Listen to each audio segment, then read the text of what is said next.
قلت یا رسول اللہ اقرأ علیک وعلیک انزل۔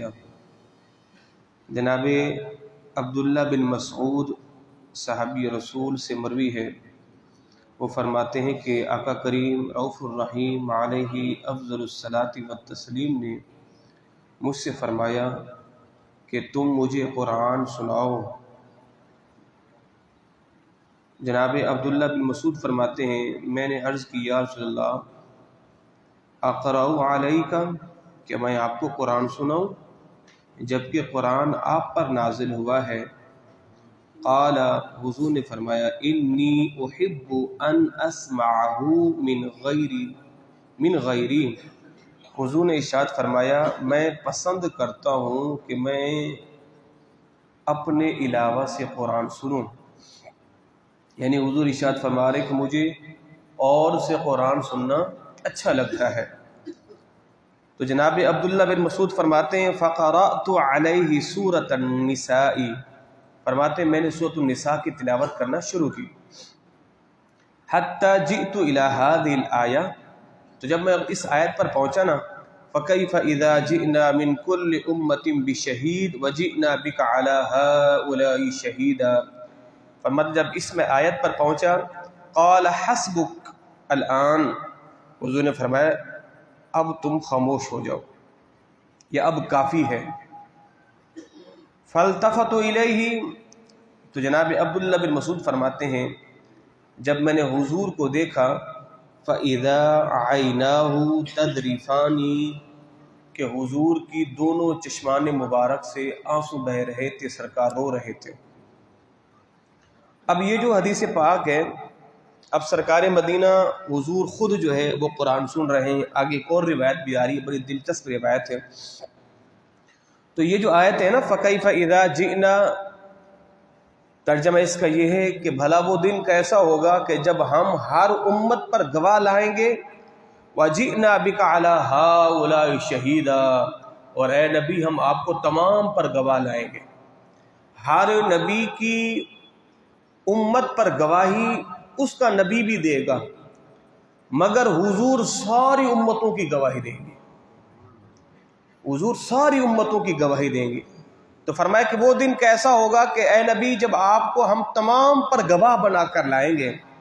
تو جب اس آیت پر صحابی رسول پہنچے تو سرکار رونے لگ گئے، تو گویا کہ حضور کو اپنی امت یاد آ گئی، حضور کو اپنی امت یاد آ گئی، تو سرکار مدینہ رونے لگ گئے۔ جناب عبداللہ بن مسعود فرماتے ہیں حضور کی دونوں چشمان مبارک سے آنسو بہہ رہے تھے۔ اب آپ دیکھیں آج 20واں روزہ ہے، کم و بیش ہم نے کئی ایسی روایتیں بیان کی ہیں کہ جس میں سرکار کے رونے کا بار بار ذکر بار بار ذکر ہے۔ اور کاش ہم نے بھی اپنی زندگیوں میں کئی دن ایسے بھی مخصوص کیے ہوتے کہ جس میں ہماری آنکھیں بھی رب کے لیے روئی ہوئی تھی۔ اللہ، تو گویا کہ قرآن سن کر رونا یہ میرے مدنی آقا کی سنت ہے، اور قرآن پڑھ کر رونا یہ بھی حضور کی سنت ہے۔ حضور قرآن پڑھ کے بھی روئے ہیں اور قرآن سن کے بھی روئے ہیں۔ اللہ اکبر۔ وعن انس قال خطب رسول اللہ، جناب انس فرماتے ہیں حضور نے ہمیں ایسا خطبہ دیا، خطبۃ ما سمعت مثلھا قط، حضور نے ایسا خطبہ کبھی دیا ہی نہیں تھا، یعنی تاریخی مثالی خطبہ دیا۔ فقال لو تعلمون، پھر حضور نے فرمایا اگر تم جان لو جو میں جانتا ہوں، لضحکتم قلیلا ولا بکیتم کثیرا، تو تم تھوڑا ہنسو گے زیادہ رو گے۔ قال فغط اصحاب رسول اللہ، راوی کہتا ہے کہ جب سرکار نے یہ فرمایا نا اگر تم جان لو جو میں جانتا ہوں تو پھر تم تھوڑا ہنسو گے زیادہ رو گے، تو راوی کہتا ہے پھر صحابہ کرام نے اپنے چہروں کو ڈھانپ لیا، اپنے چہروں کو ڈھانپ لیا۔ اور راوی کہتا ہے کہ پھر صحابہ کرام کی نا ہچکیاں شروع ہو گئیں، صحابہ کرام اتنا روئے کہ جس طرح روتے روتے ہچکیوں کا تانتا بند جاتا ہے نا، کہ اب بندہ اپنے آپ پر کنٹرول نہیں کر پاتا۔ راوی کہتا ہے پھر صحابہ کرام اپنے چہروں کو ڈھانپ کرنا پھر یوں ہچکیاں لے کے رویا کرتے تھے کہ حضور نے فرمایا اگر جو میں جانتا ہوں تم جان تو پھر تم تھوڑا ہنسو گے زیادہ رو گے۔ تو گویا کہ سرکار کے اس عمل سے صحابہ کرام پر رونے کا عمل جو ہے وہ شروع ہو گیا۔ اللہ اکبر۔ جناب حسن بصری رضی اللہ تعالی عنہ کہیں سے گزرے تو دیکھا کہ ایک نوجوان ہنس رہا تھا. فرمایا کیوں ہنس رہے ہو؟ کیا تمہیں پل صراط سے گزرنے کی ٹکٹ مل گئی ہے، صحیح سلامت گزر جاؤ گے، کیوں ہنس رہے ہو؟ کیا تمہیں خاتمہ بالخیر کا پتہ چل گیا کہ تمہارا خاتمہ بالخیر ہوگا؟ کہا نہیں. فرمایا کیوں ہنس رہے ہو؟ کیا تمہیں سیدھے ہاتھ میں نامہ اعمال ملے گا، تمہیں پتہ ہے؟ کہا نہیں. فرمایا پھر کیوں ہنس رہے ہو؟ کیا تمہیں معلوم ہے تم سیدھے جنت میں جاؤ گے؟ کہا کہ نہیں. فرمایا پھر کیوں ہنس رہے ہو؟ ہنسنے والی بات کون سی ہے، کیوں ہنس رہے ہو؟ اللہ اکبر. جناب جبریل امین علیہ الصلوۃ والسلام کو حضور نے روتے ہوئے دیکھا، جناب میکائیل کو بھی روتے دیکھا. فرمایا جبریل تم کیوں روتے ہو؟ جناب جبریل کیا فرماتے ہیں، یا رسول اللہ جب سے میں نے ابلیس کا معاملہ دیکھا ہے نا کہ اللہ نے جناب اللہ نے پروردگار نے ابلیس کو جنت سے جو ذلیل و رسوا کر کے نکالا ہے، فرماتے ہیں اس دن سے جناب جبریل فرماتے ہیں میں نے میکائیل کو کبھی ہنستے نہیں دیکھا. تو جناب جبریل پر بھی رونے والی کیفیت، جناب میکائیل پر بھی رونے کی کیفیت، کیوں؟ اللہ کی قدرت میں کیا ہے، کس کو کیا پتا، کس کو کیا پتا. جناب ابراہیم علیہ السلام اتنا روتے تھے کہ ان کے رونے کی آواز 1 میل تک جاتی تھی، اتنا روتے تھے. جناب یحییٰ علیہ السلام اتنا روتے کہ ان کی رخساروں پر رو رو کے زخم کے نشان بن گئے تھے، اور ان کے والد جناب زکریا کہتے بیٹا بس بھی کر دیا کرو، آپ اتنا روتے تھے. اور آپ کی والدہ آپ کے رخساروں پہ پٹیاں رکھا کرتی تھی، وہ رو رو کے وہ پٹیاں بھی گر جاتی تھی، اتنا رویا کرتے تھے جناب یحییٰ علیہ السلام. اور میرے مدنی آقا کتنے روتے تھے، اللہ اکبر. آگے روایت آ رہی ہے جناب عبداللہ بن شخیر رضی اللہ تعالیٰ عنہ سے مروی ہے، فرماتے میں نے سرکار کو دیکھا حضور نماز پڑھ رہے تھے اور حضور کے پاس سے یعنی حضور رو رہے تھے. کس طرح رو رہے تھے؟ فرمایا کہ جس طرح کسی ہانڈیا میں ابال نہیں ہوتا، آپ کسی ہانڈی میں کوئی چیز ڈال دیں اس کے اندر پھر ایک ابال آتا ہے، ابال میں جو آواز پیدا ہوتی ہے، فرماتے سرکار کے سینے مبارک سے ایسے رونے کی آواز آ رہی تھی. تو کاش کبھی یہ کیفیت ہم پر بھی طاری ہو جائے، کبھی نماز میں ہمیں یوں بھی رونا آئے، کبھی ہمیں ان محافل کے اندر حضور کے ان فرامین کو سن کے کبھی یہ کیفیت ہم پر بھی طاری ہو. اللہ سے وہ دل مانگا کریں کہ جو بات دل پر آئے اثر کر جائے، دل بھی موم ہو جائے اور آنکھ بھی اشکبار ہو جائے. ایک روایت میں آتا ہے کہ سرکار جس طرح ہانڈیا میں ابال ہوتا ہے اس طرح جو ہے حضور کے پاس سے رونے کی آواز آتی تھی. جناب ابو ہریرہ رضی اللہ تعالیٰ عنہ سے مروی ہے، حضور نے فرمایا لا یلج النار ورجل. اب دیکھیں اب رونے کی فضیلت بھی آگے، اب بار بار رونے کی بات چل رہی ہے، اب فضیلت بھی آگے. حضور نے ارشاد فرمایا وہ بندہ آگ میں داخل نہیں ہوگا کہ جو اللہ کے خوف میں رویا ہو. اور پھر سرکار نے مثال دے کے سمجھایا، فرمایا کہ خوف خدا میں رونے والا جہنم میں نہیں جا سکتا کہ جس طرح جانور کے تھنوں سے نکلا ہوا دودھ واپس تھنوں میں نہیں جا سکتا، اسی طرح خدا کی یاد میں رونے والا جہنم میں بھی نہیں جا سکتا. دیکھیں سرکار نے مثال کیسی بہترین دی ہے. بکری کے تھنوں سے نکلا دودھ کے واپس تو نہیں جا سکتا نا، اب 1000 کوششیں کر لیں. بھینس کے تھنوں سے نکلا دودھ، گائے کے تھنوں سے نکلا دودھ واپس تو نہیں جا سکتا. کہ اسی طرح خدا کی یاد میں رونے والا وہ جہنم میں نہیں جا سکتا. اور پھر فرمایا جہنم کا دھواں اور اللہ کی راہ میں اڑنے والا گرد یہ بھی جمع نہیں ہو سکتے. یعنی جو راہ خدا میں شہید ہوا، جو مجاہد بنا، جو غازی بنا، راستے میں جو گرد و غبار آئی ایک وہ ہے، اور جہنم کا دھواں، یہ 2 چیزیں جمع نہیں ہو سکتی. جس نے راہ خدا میں دھواں کھایا ہو وہ کبھی جہنم کا دھواں نہیں لے سکتا. جو مسجد کو آیا ہو راستے میں گرد و غبار اڑ رہی تھی اور راستے کی گرد کو، راستے کے جو غبار کو اپنے اوپر لیا ہو تو وہ راستے کی گرد جہنم کا دھواں اس پر جمع نہیں ہو سکتا. اللہ اکبر. میرے مدنی آقا صلی اللہ تعالی علیہ وآلہ وسلم آخری حدیث طیبہ جناب ابی بن کعب. اچھا ابی بن کعب حضور کے یہ وہ پیارے صحابی ہیں، اللہ نے جو ان کو آواز دی تھی نا، آواز، اس آواز کو کہا جاتا تھا لحن داؤدی.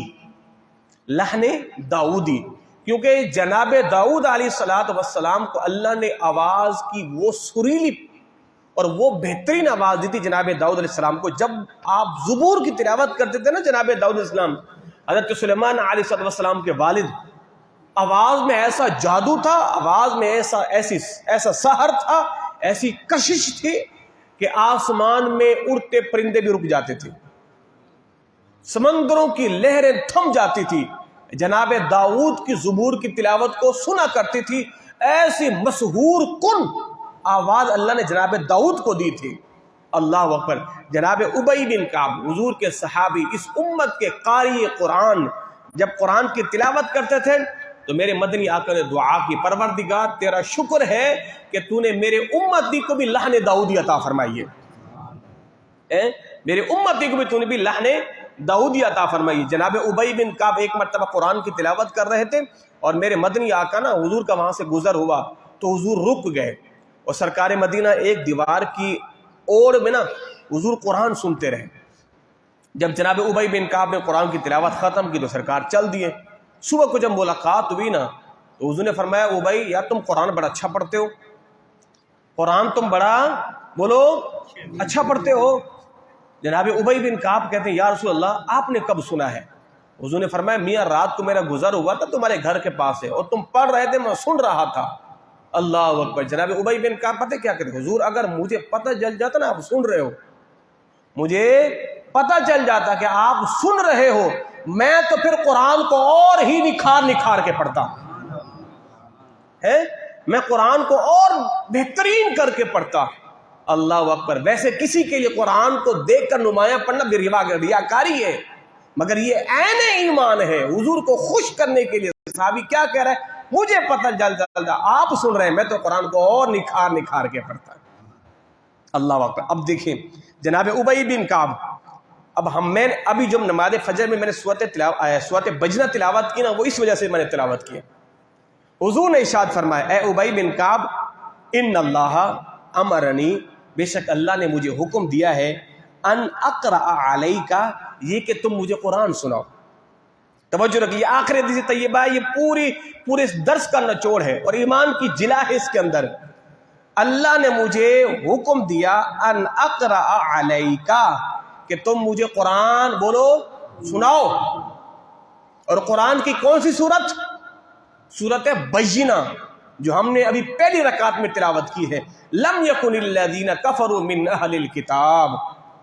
اے ابی بن کعب، اللہ نے مجھے حکم دیا ہے کہ میں تم سے قرآن سنوں، اور حضور نے اس سورت کو پڑھ کے بتایا. اللہ اکبر اللہ اکبر اللہ اکبر کبیرہ حمدن کثیرہ. اب وہ صحابی پتہ کیا کہتے ہیں؟ قال وسمانی لک، اے اللہ کے رسول کہ اللہ نے میرا نام لیا ہے؟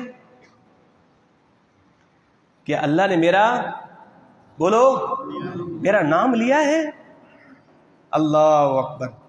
قال نعم، حضور نے فرمایا ہاں اللہ نے تمہارا نام لیا ہے، اللہ نے تمہارا نام لیا ہے.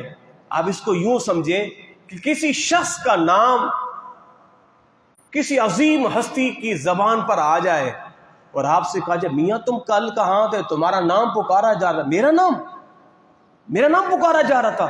ارے جناب آپ کا نام لیا جا رہا تھا. اچھا ہو یہ تو بڑا اعزاز ہے میرے لیے. اب وہ صحابی کیا کہتے ہیں؟ وقال سمانی لکا، حضور اللہ نے میرا نام لے کر کہا ہے. اللہ نے یہ کہا ہے اے نبی آپ ابی بن کعب سے قرآن سنو، اللہ نے میرا نام لیا ہے. حضور نے فرمایا ہاں میاں اللہ نے تمہارا نام لیا ہے. فبقا، پھر وہ صحابی رونے لگ گئے. ایک روایت میں آتا ہے وہ صحابی کہتے بس مجھے تو دنیا کے اندر جینے کا اعزاز مل گیا ہے. ساری زندگی رویا کرتے تھے اور اس مقدر پر رشک کیا کرتے تھے یارو میرا نصیب جاگ اٹھا ہے کہ رب میرا نام لے کے محمد سے کہہ رہا ہے اے پیارے ابی بن کعب سے قرآن سنا کرو. رب نے میرا نام لیا ہے بھائی، رب نے میرا نام لیا ہے. تو ساری زندگی اس بات پر ناز کرتے تھے، خوش ہوتے تھے، فخر کرتے تھے کہ رب نے میرا نام لیا ہے اور کہا کہ اے پیارے آپ اس سے قرآن سنا کرو. اللہ اکبر. تو اس امت کے قاری قرآن جن کا نام ابی بن کعب رضی اللہ تعالی عنہ صحابی رسول تھے، اللہ ان کی قبر انور پر اپنی کروڑوں رحمتوں کا نزول فرمائے، اور پروردگار ہمیں بھی قرآن کو اچھے انداز میں پڑھنے کی توفیق عطا فرمائے. اللہم تقبل منا انک